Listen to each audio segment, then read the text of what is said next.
So great talk by Alex, and this raises the question about this AGI and AI debate on, and exactly this project started with the same intention. There are a lot of biologists who do not believe that AI can indeed do how traditionally biology has been used, and this lead to this project. And we're like, can this AI model really learn phylogeny? And I think the key to this us using AI in bioinformatics and biology is to understand them better. And the more we understand them, A, we can trust them. Second, we can improve them. And that's the motivation for this project. So we have these complementary paradigms to understand evolution as far as proteins are concerned. We have the phylogenetic tree. The phylogenetic tree is based on, you construct a tree normally for a homologous protein family. You have these evolutionary distances. So things that are very similar to each other would have a less distance, with things that have evolved farther, they would have a larger distance. And then we use these evolutionary models, which have been there for a long time, like JTT, Lee-Goshkill model, and it's family driven, but we do this in a site-independent manner. So there is no correlation of amino acids at, let's say, position number 2 and position number 100, because it's mathematically intractable to do a maximum likelihood tree. So it's still done. And then on the other hand, we have these large protein language models, which we don't have an evolutionary model to guide them. It's trained in an unsupervised manner. They are global models. They are trained for millions of proteins together. And there is a bidirectional context capture in the sense the amino acids, they understand what's before me, what's after me. And so there are a couple of models in the space, ESM2, MSA transformer, ProtTrans, PROS35, and ESM3. So our question for this project was, okay, we have these complementary paradigms. How are they similar? Are they complementary? Should we use them together, or should we just need one?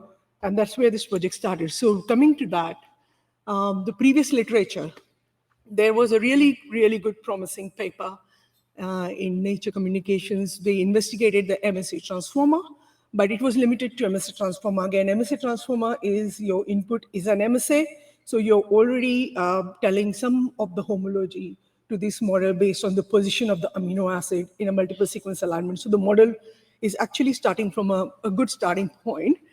It was, and again, they found that, so there are 12 layers and 12 attention heads. So they found that layer 1, head 5, was actually, the attention between in this layer was actually very highly correlated to the Hamming distance between the sequences. So the Hamming distance is a very basic relationship between sequences. It's like an edit distance is how many amino acids am I different from each other. And they did it for 15 protein families. So inspired from this, we wanted to ask, why can't we take this analysis further and then not limit just to the MSA-based models? What about single sequence models? Because in single sequence models, there is no MSA, there is no context. So would they still be able to do understand the phylogenetic relationship between sequences?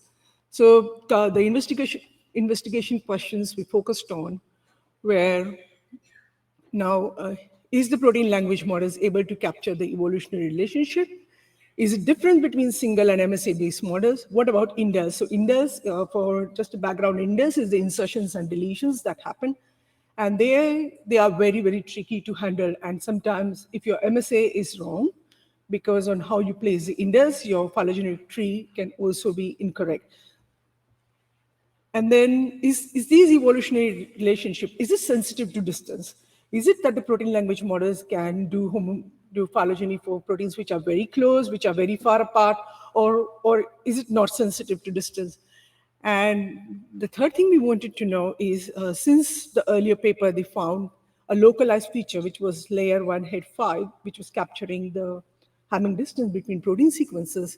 We wanted to know if the neurons in the last output layer of the PLM, is there like a common set of neurons that would capture the same distance, or is it going to be distributed for protein families? So for this analysis, we focused on these matrices. So you have one side, you have a phylogenetic tree for a protein family, and then you have these distances, which is based on your evolutionary model. You construct a matrix, and then on the right-hand side, you have the embedding distance using the Euclidean distances for those protein sequences. And then we correlate them using Spearman's or Pearson's. We call that as evolutionary similarity score. So here are our results. Sorry, before that, so we used this for 114 PFAM datasets. They were consisted of domains and families. We segregated this data set into a low gap and a high gap because we wanted to answer the question of indels. So we have some families where the proteins are really, really conserved, and then we have some families where there is lots of gaps in them. So we refer them to as low gap and high gap. So looking at the first analysis, we see that the ASM2, which is the, the biggest model of ASM2, is an overall does a better job, as you can see from the different violent plot. But the MSA transformer, surprisingly, has a very different correlation scores in a low gap and high gap settings. But we do see that the MSA transformer is very, very consistent when it comes to low gap data sets. But even when ESM2 is doing an overall best job among all the models, there are some data set for some few handful of data set, it performs really, really bad. So I'm not sure why that is. That might be because of the difference in the training set, or that might be because the data set is very, very low in complexity. And then we wanted to investigate how does the MSA-based model and a single sequence-based model, they actually learn the composition of amino acids. So interestingly, we find that as we know from the convolutional neural networks, the model learns from having textures and patterns, edges, then textures and patterns, parts of object and object. So we wanted to see whether they similarly, are the protein language models learning similar when it comes to the amino acid. So the embedding that we get, how is that learned? So this is very interesting that we found that when we do a one-hot encoding of the protein sequences, which is the simplest form of encoding, we see that the initial layers are learning the one-hot encoding, and then the correlation to the one-hot encoding starts going down. That means the model is now learning something maybe more complex in the later layers, and therefore the initial layers are more simple learning for that. And this is a totally different when it comes to the MSA transformer. It learns in a totally different manner because there is this row attention and column attention, and they are driving a different kind of learning where the one-hot encoding, the correlation is very low in initial layers and it starts to increase that correlation. But surprisingly, both these models they kind of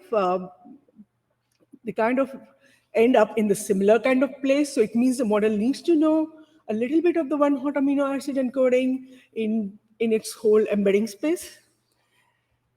Then the second thing we wanted to see, what happens when we shuffle the sequences? So obviously the good thing is if you shuffle the sequences, you lose the signal. That means your model knows the context of the amino acid, and that's why the position is important. So when we shuffle the sequences for the single sequence model like ProtTrans and ESM2, we see the signal totally, the correlation totally dropping, which is great because this correlation wouldn't drop in the initial layers because it's one-hot encoding. You shuffle A from position number 1 to position 50, and you shuffle G back. Your one-hot encoding does not change. But this does not happen in the last layer. So if you shuffle, you really lose the signal. So that's a good sign. But in case of MSA transformer, we do not lose the signal. And that was another surprising find. And maybe this is because, again, to the row and column attention and how the model is learning. So even if you shuffle a few amino acids, it's not going to lose the whole composition of that MSA. And then when the earlier literature found the layer 1 head 5 to be positively correlated to the Hamming distance, what we also found in our analysis using the phylogenetic trees, that actually the correlation score is actually opposite. So you see this positive to negative trend going down. That means the MSA transformer is paying less attention to things that are similar to each other, and then more attention as it progresses through the layers. And this opposite kind of learning gives us a good insight on how this model is actually capturing the relationship between similar sequences. And we also do see that the correlation score is more pronounced in case of the low gaps versus the high gap, because you see these dark colors of orange and green on the heat map on the left-hand side, and those light colors. And so the MSA call 2 is actually layer 3, head 12 that we picked up to show this opposite trend. And we find that the correlation score is more pronounced in high gap than in low gap. It might be because of the complex nature of the high gap data set that you need more layers for learning. Okay, so when we were looking at the correlation score for all the PFAM data set, which is all 114 of them in the y-axis, and the correlation score on the x-axis, the green is what your normal correlation scores are. So we thought, like, if these correlation score, can I actually increase or decrease the score depending upon if I change my evolutionary lens? So we change the evolutionary lens. Let's look at the sequences that are very, very close to them. And that's your gray, yes, your yellow color here. So when we're looking at very, very fine distances, we see that the correlation score is actually decreasing when we try to correlate between your phylogenetic tree and your language model. And then when we try to do equidistant sequences, like a broad overview. I do not care about what's closer, but I just care about the overall map. We see actually the correlation score quite increasing. So this tells us that the protein language models are actually capturing a more broader evolutionary relationship than the fine ones when we compare to the phylogenetic, like the traditional phylogenetic analysis. So then taking each of those data sets, or each of those data sets in that 114 PFAM data set and each of those points, we try to stratify these points for really, really close, non-divergent homologs to a reference sequence. And when we do that, we see all of those three models, kind of the signals quite similar. So your x-axis is your mean evolutionary distance and y-axis is the correlation score. So there is no difference in these three models, same. But then if we do at the remote, highly divergent homologs with reference to a reference sequence, we do see quite a difference in how these models perform, with the ESM2 having a really, really good narrow correlation score between 1 and 0.8. So that tells us that ESM2 has actually a sweet spot when it's really, really capturing that highly divergent and remote sequence.